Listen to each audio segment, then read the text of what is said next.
Thank you all for being here today. I'm Bishop McCulloch.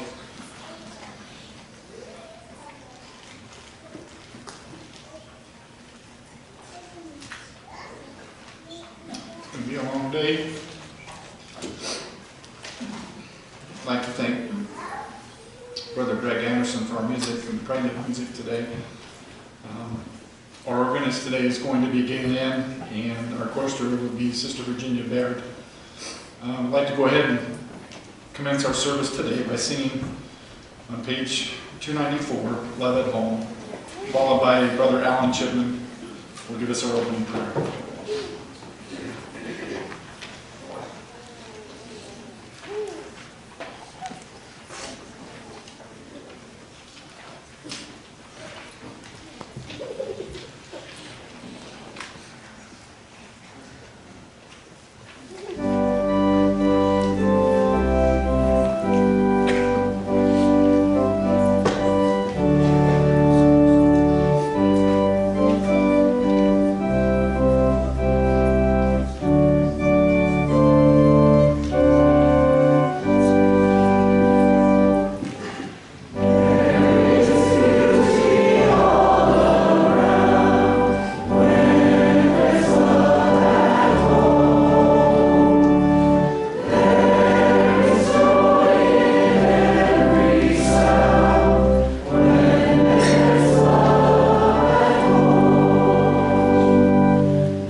she was.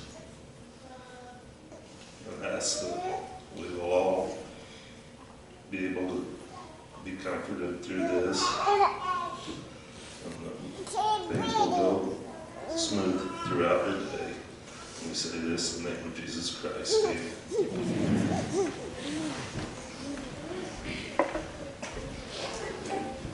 Brothers and sisters, our program will go as follows.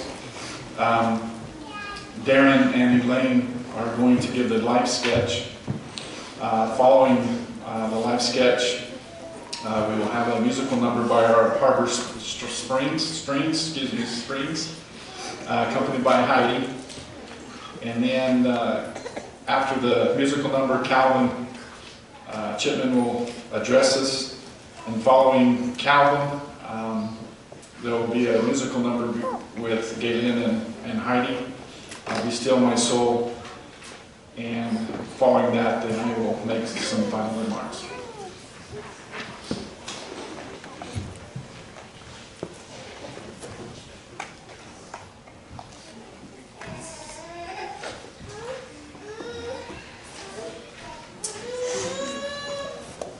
So when our father passed away almost 17 years ago, we were asked to talk together and deliver the life sketch.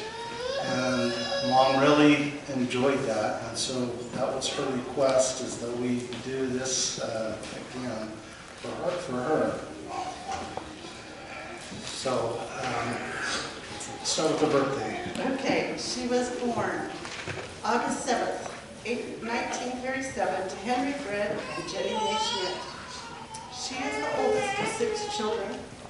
And they were a farming family while growing up, and Mom had many opportunities to help take care of her younger siblings and to help with many different ways.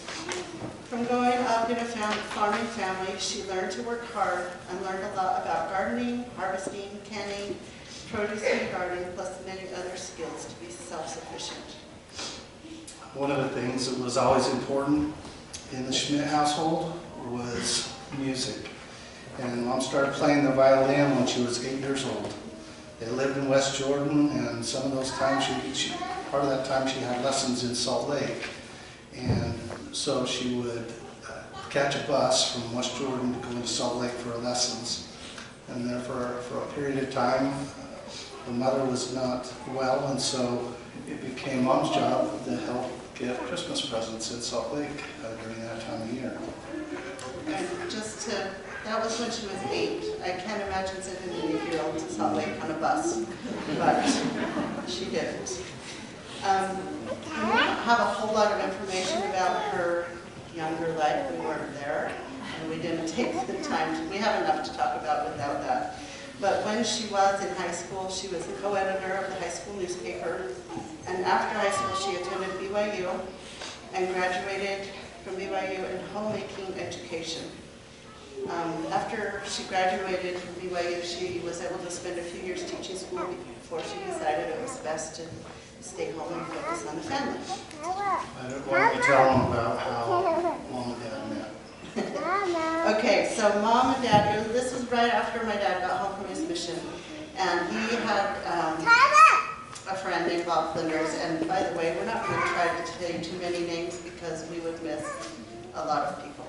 But Bob Flinders had a date with my mom's roommate, and my dad didn't know anyone, so Bob asked his date to see if he could get a date for my dad. Well, it happened to be my mom, and so that was one of the good blind dates that happened and worked out. They were married in the Salt Lake Temple, June 23rd, 1959.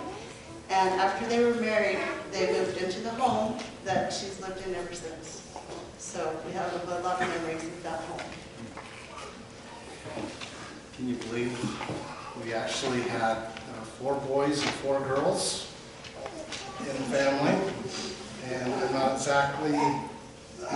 not sure exactly at what point Mom and Dad decided to do this, but we were all known for being named in alphabetical order with Alan, Lewis, Brian, Calvin, Darren, Lane, Hudson, and Heidi. But it's always helped keep track. of who is oldest and where we fit in the family. So, what are some of the things you feel like we've learned that are important to Mom? I know it's not next, but gardening was probably the most important, but I think second most important was music. And it was very important to her and all of us. I don't know how she did it, but she wouldn't let us take the piano lessons until we turned 8. And I think it was one of those things because we really had to want to. At least that's what I remember. And so every one of us took piano lessons, and even Brian can still play some of his piano recital music from back when he was very little. So, and I was going to say, I don't know how all the boys did, but I know I didn't do well enough on the piano to play in public. But my 3 younger sisters, they are all excellent. They can play for anything. So. True. When we reached junior high, music class was required. Alan played the trumpet. Brian started playing the trumpet until he decided there were better things to do. Calvin sang the choir. I played the trumpet. Elaine played the violin. Francine played the cello. And Galen played the violin. And Heidi, she liked to sing. So, you probably didn't keep track, but we ended up having our own quartet. And one of the ways that happened is because I had an orchestra teacher that taught me how to transpose the music from violin to viola. So, Mom and Galen would play the violin, I would play the viola, Francine would play the cello, and then Heidi would play accompany us on the piano. And we had quite a group. But it didn't end there, because when someone would move into the board or she heard somebody play the instrument, she would recruit them to our group. And it became quite large, and people moved in and out of the board. And so today, we're playing. Our group is playing, and it might seem like a big group, but it's not nearly as many as have come and gone from the group. So this was her request. The string group was really important to her, and it was really important to her. All right. Some other things that we learned from Mom that were very important to her was self-sufficiency through hard work. In our early years, we all had daily chore lists. And I remember during the school year that if you could get through that chore list before school, it was better off, because after school, you would still have to do it. You didn't get out of it. You still had to do it, but then you had other chores that were added on at the end of the day. So it was always best to get on the chore list early. I didn't learn that lesson very well. It seems like we never got to play because our work was never done. And I'm sure that was partly our own fault because we just, goofed around. So, but she did teach us the difference between, if it was corn or grass, and we could tell what needed to be pulled out and what needed to stay. And there were even times when, I'm sure we have different memories from Alan down to Galen and Heidi, but sometimes we got a reward. Darren, remember, you held a... I remember when we had extra rows that we would weed from the garden from our regular assignment, we'd get a dime. And we'd take that dime and go to, for those that remember, there was a little store up on the corner called Cooper's, so we'd go buy penny candy. And we remember later, if you weeded your 2 rows, then you could get a half a popsicle. Not the whole popsicle with 2 sticks, you only get the half. So anyway. Still a reward. It was. Okay, I think we need to talk about our garden right now. Because we grew up, hopefully you all know where her house is, but in the yard. So there's a white vinyl fence that goes around, and our garden was that whole thing. Not the part that's in grass now, that was still garden. So it was a huge garden, and she, as far as I know, she grew everything. Yeah. And along with that large garden, not only was the weeding that we talked about, but there was the harvesting. And every fall, there was always canning going on. We canned cherries, apricots, peaches, applesauce, beans, corn, tomatoes, beets, dilly beans, that was always a favorite, relish. I'm sure we haven't named it all, but our cousin put together an apple recipe because that was another thing that became a big thing was the juicing of the apples. She had her system. I don't even know how she came up with it, but somehow she came up with the system to get all the juice out of the apples. And anyway, it became quite the system because cousins, aunts, uncles, they all came, the neighbors came and did apple juicing, and it was delicious. We have milk cows. And she did a lot with the milk. She was kind of like the captain and making sure that we had clean, strained the milk and made sure it was good and clean because we sold milk to other neighbors. And she would head that up, but she also practiced making a lot of different things. She made cheese, she made butter, yogurt. Yogurt isn't an easy thing to make, but she didn't bother her. She was willing to do it. I think one of the other things that turned into a fair was the chickens. We'd always have chickens. At first they were meat chickens, but then that turned into layers and having eggs, and I think that was more of a hobby. She really enjoyed the chickens, and anyone that's been over to the garage, it's all decorated in chickens. We couldn't help but keep giving her chicken things. One thing you might not know is she was a beekeeper for several years. When she started raising bees, she would get bee stings, and as her reactions started getting worse and worse every time she got stung. And so finally she had a sting on her neck that caused a severe allergic reaction, and that was the end of her beekeeping. But we had a big old thing. I remember putting the comb in and spinning it around to get all the honey out. And I bet most of you don't even know about that. But she was really amazing and did so many things that I can't compare. Let's talk about the sewing. Oh, yeah. So she was, I'm going to call her a master sewer. She might not call herself that, but she made a suit for her father. She made, I think she said a sport jacket for her brother Richard. She made jackets for Alan and Brian.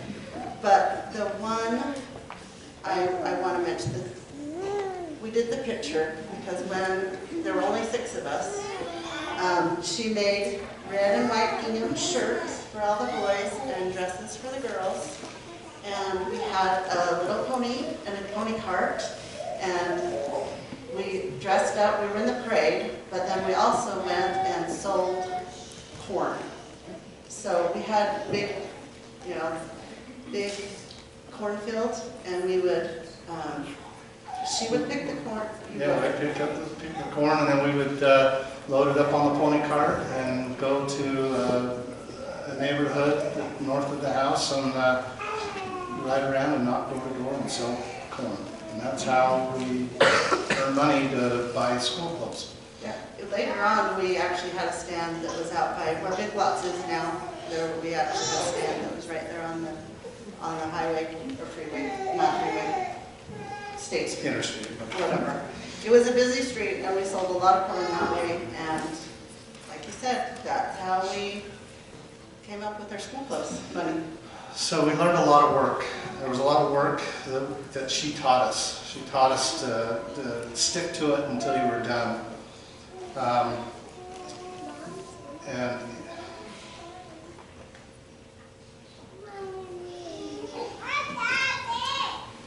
even at the end, when she had been in bed, there was one day when she actually got up and she snipped beans with my sisters. I think she just didn't want to be left out of the canning process. Another thing, along with all this, is she taught us service. She taught us how to serve others. I remember when we were younger, she would always welcome those who were new to the neighborhood. She would make baked treats, and we would take them over and visit. And again, something I didn't learn from her. But one of my favorite things was that she did, was Halloween time. She wasn't a believer in going and trick-or-treating.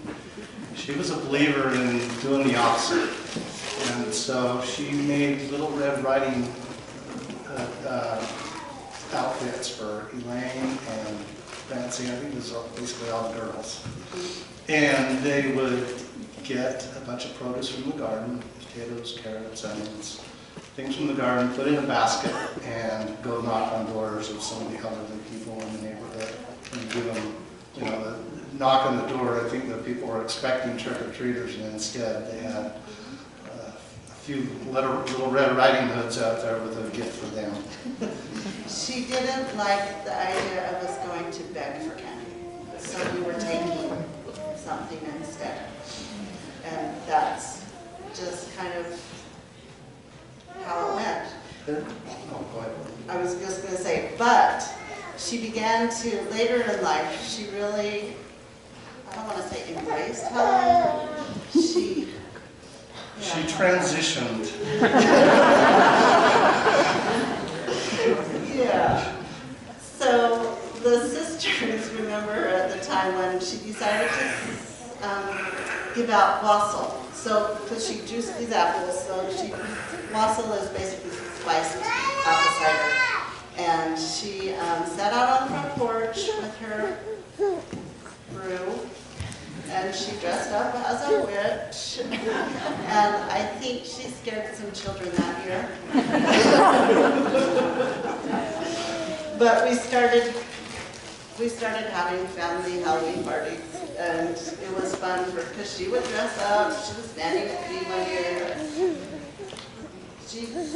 Anyway, I had a lot of fun with that, dressing up and having Halloween. There's one last thing I'd like before we move to the next topic. One more thing I want to add about service. As the kids, as we started getting out of high school and getting older, then Mom went back to work, and she worked as a compassionate service leader. And she got to go visit people, and as much as it was a job, it seemed like it was something she really enjoyed, because the title was exactly what it was. It was providing service and helping other people who were in need, and she really enjoyed that. It was, I think, one of the highlights of her day was being able to go and help other people with some of their needs. That's true. I forgot one other thing too. I put a quilt up. You can't really see it very well, but with her sewing, she did multiple quilts. And honestly, I don't know if every family got one. Some of the married grandchildren got one. It was one of those things that after a while, she just couldn't see well enough to do her sewing. But she made amazing quilts, put in a lot of time, and so I brought mine to show because it's special to me. So we also learned that not only does work come before play, but she did get to where she really played. She definitely liked to have time together as a family. And matter of fact, I don't know how many people know this, but did you know that Mom liked archery? She did, but it was earlier before I did. Early on in their marriage, she won the state archery clout shoot 2 years in a row. So I remember seeing these old trophies. They eventually got replaced with other things, but that was something that was unique that I was always happy to hear about. She also, I remember when we were little, she gathered all the ice skates she could find anywhere. And she had just a box full of ice skates, and when the lake froze over, everybody got to try to see if they could find a pair of ice skates that fit them, and we went down to the lake and ice skated, and we did it with family, we did it with friends, neighbors. I just know I was never very good at ice skating. It hurt my ankles, but it was still so fun to go. This isn't written down, but you'll remember that we had cows, so we couldn't really go for very long. So our outings were basically after the cows were milked and before the cows needed to be milked in the morning. So that meant getting together, loading up in the truck, going up the canyon, she threw hot dogs in the thermos on her way. We let Dad go into the store. When we went to pick up some little extras on the way because we knew Dad would get The goodies, so, yeah. the treats. So we said, yeah, you guys go, we'll stay here in the car. Mom was go in, get what was on the list, hot dogs, buns. That's it. Dad was, okay, we'll throw cookies and chips in there too. She was, even in college, she talked about being a party planner. And I feel like the real reason for the garage that she built, and we can either call it the garage, the barn, the party place. I can't remember if there were other names for it. But that became the party place because then we could have a party whenever we want. And it was hopefully to fit the family. I think our family has actually outgrown the garage. But she even had she was close to her 8th grade friends. They had a class reunion there. We did. We had Easter parties, we had Christmas parties. Oh, and she always made sure that we acted out the nativity scene every year for the Christmas party. Halloween we mentioned. They got cousins parties for birthday. Yep, her birthday. They're just always had things that she would pull together and plan for the family to get together. And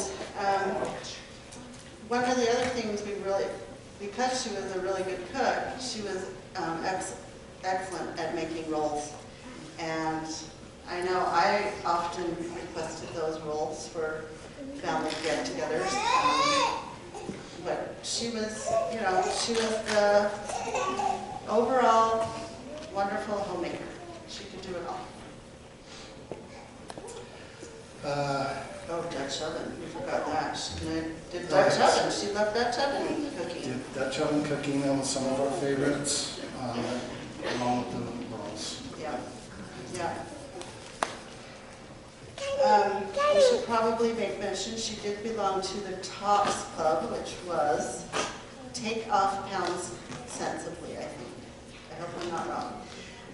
Anyway, she had many friends that belonged to the Tops Club, and I think it was this last year when she reached her goal, which was became a COPS, which is keep off pounds. I'm sorry, something that way. And she was honored this year. And then after that, she reached her goal, and then she started losing weight. She went to the doctor and said, I've lost 10 pounds, and this was not planned. And that was kind of part of the figuring out what was going on and that she had the cancer. So one of the things that we learned that I think we will conclude on is that continual gospel study and Sabbath observance were really important to Mom. She had a favorite calling. It was the one she was in, whichever one it was. I remember she seemed older to me, and she had the boys. I remember the boys in a primary class that probably wouldn't have been considered the favorite. I'm not really sure, but she loved those boys, and she saw them as what they could become, not what they were at that moment. She saw them for what they could become. I think one of our favorite times was Easter. When we had the family Easter egg hunt for the entire family, while the adults were out hiding Easter eggs and candy, Mom would gather all the children around and teach them about the resurrection. Makes it easier for us to understand, and I didn't bring a glove, but hopefully some of the grandkids remember how she taught us that our hand is like the spirit, and the glove over the hand is like the body. And now, here she is. The gloves come off, and it's in the casket. But her spirit lives on. And I know I am personally so happy for her that she gets to be back with my dad, that she is free from any pain. She's perfect. Even if we thought she was perfect here, she's even more perfect there. And I know that's true, and I'm grateful for her teaching that to us, teaching that to her grandchildren, our children. And I'm grateful for that knowledge. Let's read the rest of this. I don't know. We might have gone over our time. She wanted to keep it to an hour, so we probably ought to close it up. I'll just conclude with saying that family home evening was important to her. It wasn't always easy. Sometimes it was a challenge, but it was important to her. Mom and Dad served a mission in Springfield, Missouri, a CES mission, where they got to teach college-age kids, and absolutely loved that while they were doing that. They also served in the temple. I was going to say, when they were in the CES in their mission, they cooked meals for a large group. And I think my mom loved it. That would drive me crazy, but she loved it. So. They both love serving in the temple. And one thing that I want to share that always stuck with me is that how sacred the sacrament meeting was to her. You could gauge how she was feeling by her attendance at the sacrament meeting. If she made it, she knew that she was at least mediocre on how she felt. But the biggest thing that always stood out to me is during the actual sacrament ordinance, we were not to bother her, interrupt her, talk to her. We were to remain quiet. If we were drawing or something, we were supposed to stop any drawing, anything. We showed reverence for that important ordinance. That's something that's always stuck with me, and I've always tried to duplicate that. We love our mom. We're grateful that she's free now. And, we couldn't say enough good, probably. We probably missed a lot of things. But we love her. We're thankful she taught us the gospel. And I'll end that with my testimony of our Savior, Jesus Christ. And I say these things in the name of Jesus Christ. Amen. Amen.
Mom asked me to speak about the plan of happiness. And I thought, what you just heard kind of says it all. That's how she felt. She wanted people to feel the Spirit. She could feel it through music. Now, anyone knows, Mom knows she was a lady of action. And she would use words, but she was better teaching by example. She taught a lot of people how to camp. But she didn't just say, this is how you do it. She said, come on over, I'll show you how to do it. And she would take you to the kitchen and show you how to do each little thing. And so, I felt it would be most appropriate if I tell you how she taught me the plan of salvation by her actions. Now there's going to be, obviously, some duplication, because you can't get her life sketch without getting some of the same stories over and over again, right? Mom taught us how to work. And from a very young age, we learned how to help in the garden, planting, watering, weeding, and more weeding. We also helped harvest the garden. And as they've already mentioned, we sold corn door to door. We also had an orchard, honeybees, cows, horses, mules, chickens. We sold raw milk. Caring for and milking the cows was a daily job that kept us very busy. Mom taught us that work was a necessary part of being happy. At the time, we thought we were happiest when we were done working, but I think we all learned that work does make you happy. Mom taught us to be anxiously engaged in a good cause. As has been mentioned, every Halloween, we had the tradition of taking produce to the widows. And, of course, dressing up the girls as Little Red Riding Hood was a fun thing that added taking goodies to Grandma. Mom set the example of ministering long before that name was assigned. I think Mom set the pattern for modern day ministering. She followed the pattern of our Savior by ministering one by one. When I was in kindergarten, we had these little, yes, my granddaughter is excited because she's in kindergarten.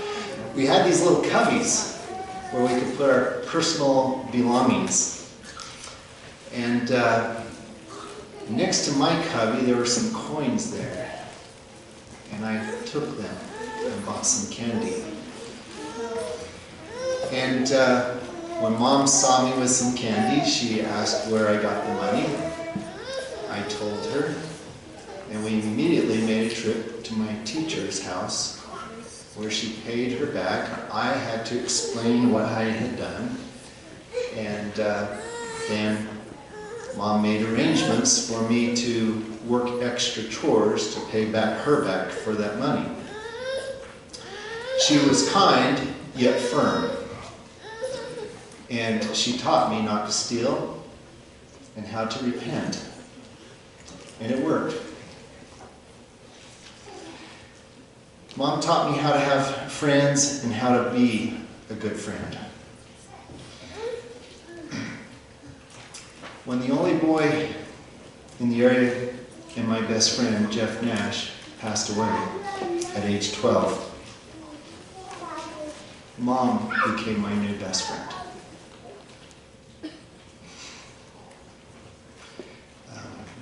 She helped me through my challenges. She was the one I always talked to.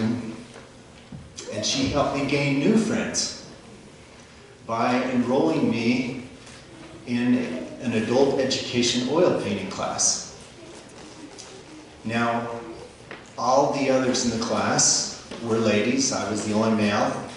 And they were all at least 50 years older.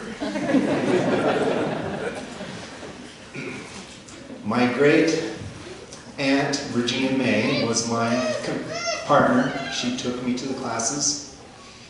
And I think they really enjoyed having a youngster in the group. But we had a lot of great times together. They were my friends. And then I also learned to develop a skill. Mom felt it was important that we learn to be excellent at whatever we did. And so I learned to oil paint and become excellent at that. Mom and I had lots of adventures together.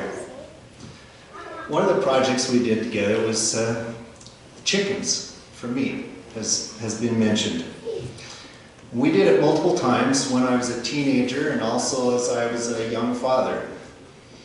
And we would buy 50 to 100 chickens at a time in the early spring, raise them for a few weeks, and then we would butcher them. And we had the system down to a science. So I would catch the chickens and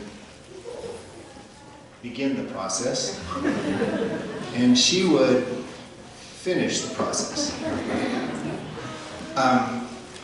We did it so well that we could, just the two of us, could have it done in a 2 to 3 week period. One day, when we had 100 chickens, we had one of these microbursts that come in and they blew the chicken shed over. Now, chickens don't really like it when their house gets blown over. And they get traumatized. And if they are not taken care of quickly, they will die within a few days. So Mom called me at work and said, we need to butcher all 100 chickens today. She said, why don't you call some of your friends? I'll come to call some of my friends, and we're going to get it done.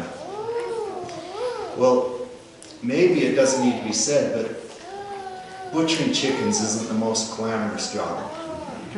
And calling someone up at the last minute, asking them if they would help you butcher chickens, well, you have to have a special friend that's willing to do that. Well, we actually did it. And it's a tribute to Mom, because she was a friend and she could call on someone to come help because they knew that they could do the same. And she would be there. She was a true friend, and she set an example of friendship. Mom taught me how to pray for and listen to the Holy Ghost. She encouraged me to seek answers through prayers when the outcome was not very clear. And she supported me in the decisions when I received inspiration, even though she sometimes questioned the inspiration I received. For instance, when I was 15 years old, I was working at Greenwood Elementary as a custodian. I received a phone call asking if I could go work at Clear Creek, which is a summer camp owned by Alpine School District near Schofield Reservoir. What this would mean is I would have to leave Monday morning and be gone until Friday evening. Mom said, well, why don't you pray about it? Thinking there is absolutely no way the Lord is going to let you go. I did pray, and the Lord said yes. She supported me in that decision. I not only went for that 1 week, but I went for the rest of the summer, 5 weeks, and the following summer. And miraculously, things worked out while I was gone.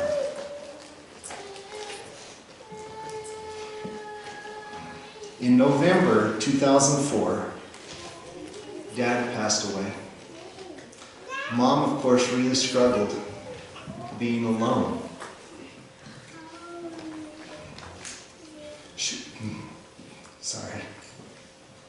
Shortly afterwards, I was offered a short-term job working for the Temple Department in Salt Lake City. I was living in Lewiston, Utah, which is a 2-hour drive to Salt Lake, and I joined a carpool. Well, the carpool, of course, made it easier, so I didn't have to drive every time, and it was traditional for us when we were not driving to sleep. One day I woke up and found we were in the wrong lane, and I was driving. That was the last time I drove in the carpool. I didn't tell them why, because they were sleeping. They didn't even know what happened. But I asked Mom if I could stay with her during the week, and she was thrilled. And I said, "Are you sure? I don't want to be a bother." And she said, "I want someone to be able to cook for." She wanted to do continuous service, and she missed having someone to cook for her. Then when I left, then Brody moved in, a nephew, and she cooked for him. And then when he left, Galen moved in, and she cooked for her. She's had continuous service, and it has been a delight for her to be able to be of service. Mom taught me to keep your promises, even if you have to be reminded of the promises you make. While working for the Temple Department, Mom and I were having a conversation about the tradition she had of giving each child a birthday party where they could actually invite friends. And usually this happened when you're 8 years old. And as we were talking about it, we were talking about Brian's 2 birthday parties and my none.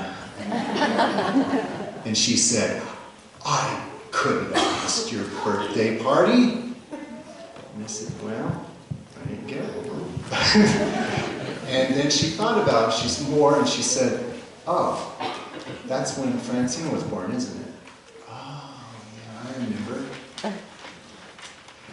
Well, I was invited to a surprise birthday party at age 45.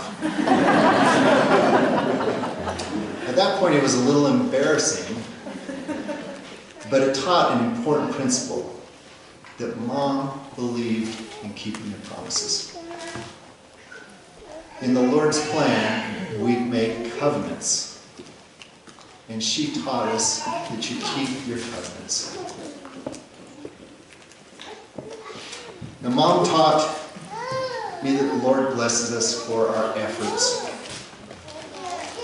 We learned that trying to have family home evening and scripture reading brings blessings regardless of the effectiveness of each incident. Many of our attempts began with a formal beginning and ended with Mom reading to a mostly sleeping family. And yet, because of the example that she set to us, my wife and I have had the tradition of having family prayer and scripture reading, and sometimes having a few more people awake, and they carry it on to their children. And blessings grow through each generation. Now, it was a tradition for our family every morning and night, after having family prayer, to express love to one another individually. Again, that is a tradition that we pass down to our children. And when this happens, not a day goes by without the individual knowing that their earthly parents love them.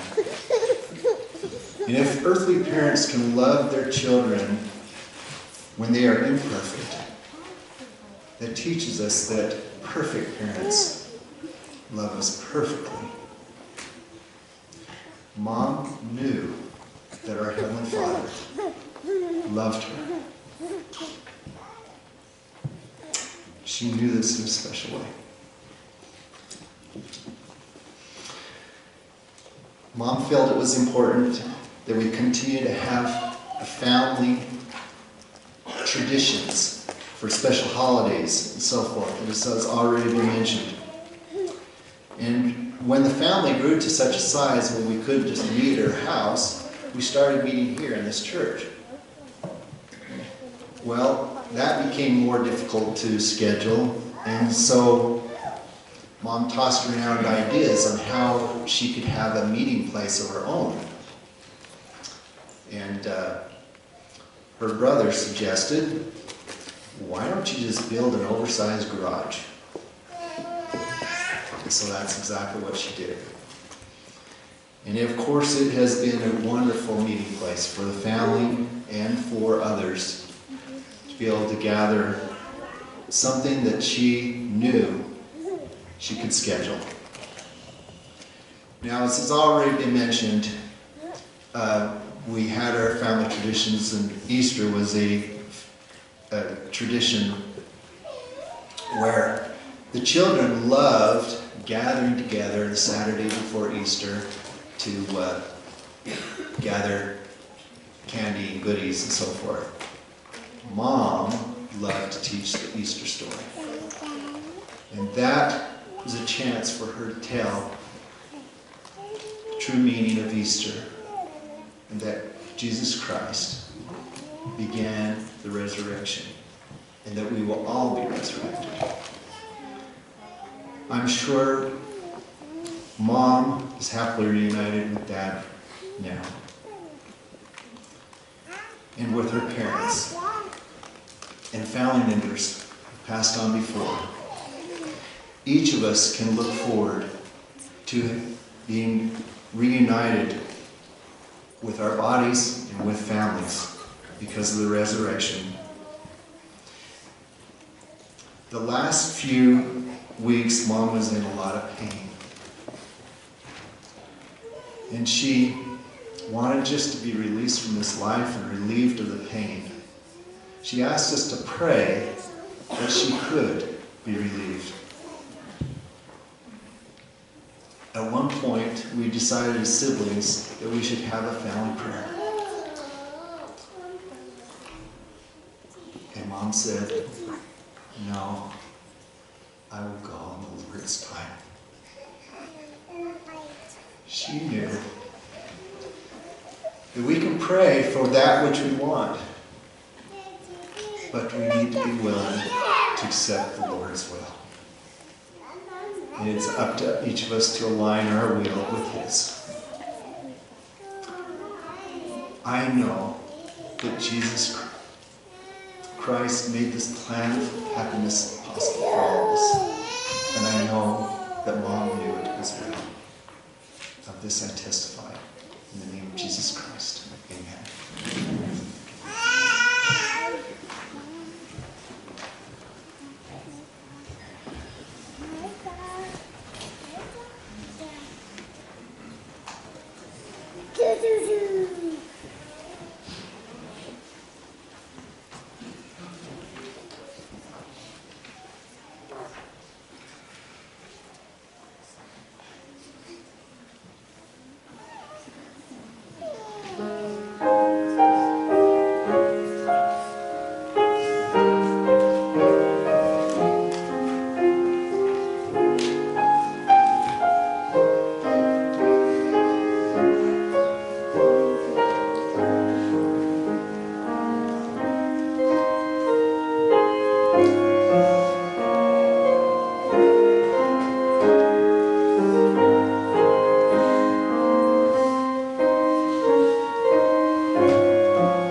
Sisters, I'm grateful for this opportunity to say a few words this morning. As we try to navigate the darkness and struggles and the turmoil and chaos of life, are we trying to go through it alone, or are we looking to the bright light of the Savior? He set the example of loving and serving others and charged us to do the same. President Nelson reminds us that Jesus is the light that shines in the dark. The Savior taught his followers, "I am the light of the world.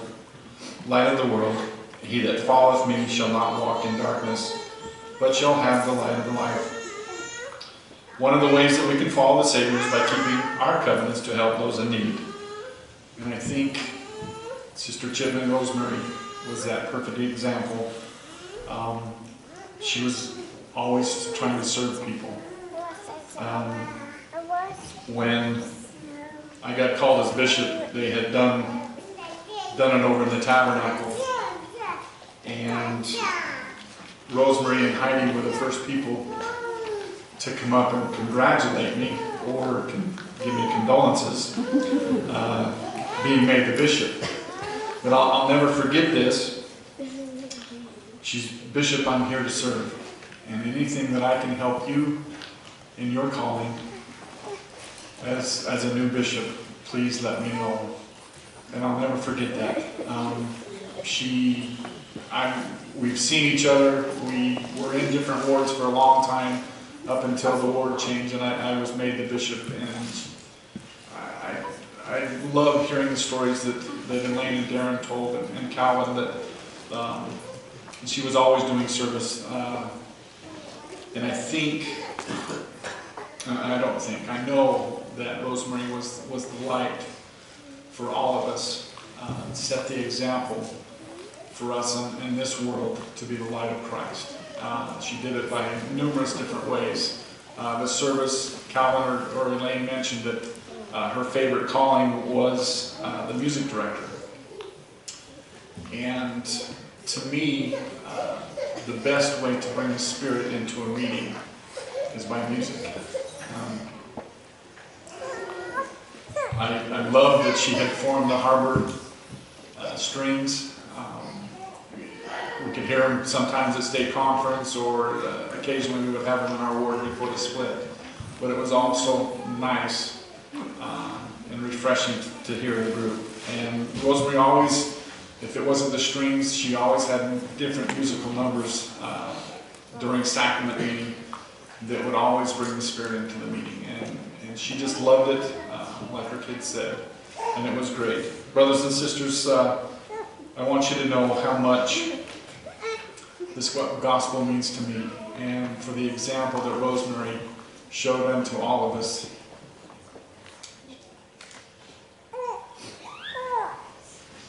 She is that perfect light, and we need to turn to the Savior.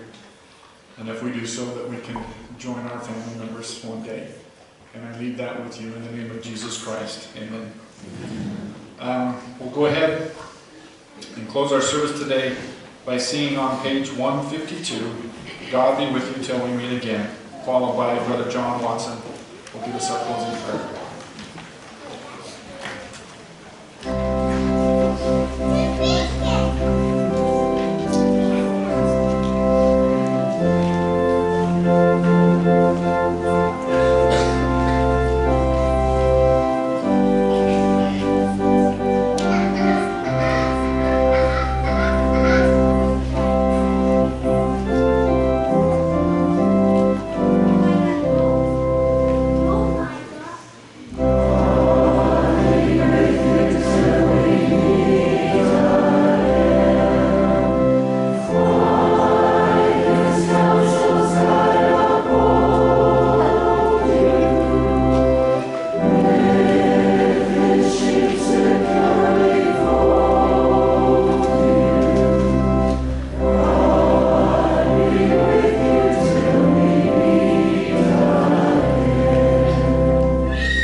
Our Father in heaven, as we come before Thee at the close of this service for Rosemarie, Schmidt, and Chipman, we express our gratitude, Father, for our association with her and for those Christ-like things that she lived and that she taught to us all. We ask Thee, Father, on behalf of every member of this company, that they may feel sorrow and longing, that they may turn toward the Savior for that peace and comfort, that we may each become like Him, that we may be able to return and again join the companionships and associations with those family members that we love and cherish. Father, at this time we ask that as each member of this company may travel throughout this day, that they may travel safely, that they will be inspired to follow those rules and laws of our society that will keep them safe, that they may each return safely to their families at the end of this day. We are grateful for the atonement and sacrifice of Thy Son, our Savior Jesus Christ, that each of us may be able to use that atonement to become perfected, that we may be returned to Thee. We are grateful for all the blessings that Thou hast bestowed upon us. And we say this in the name of Jesus Christ. Amen.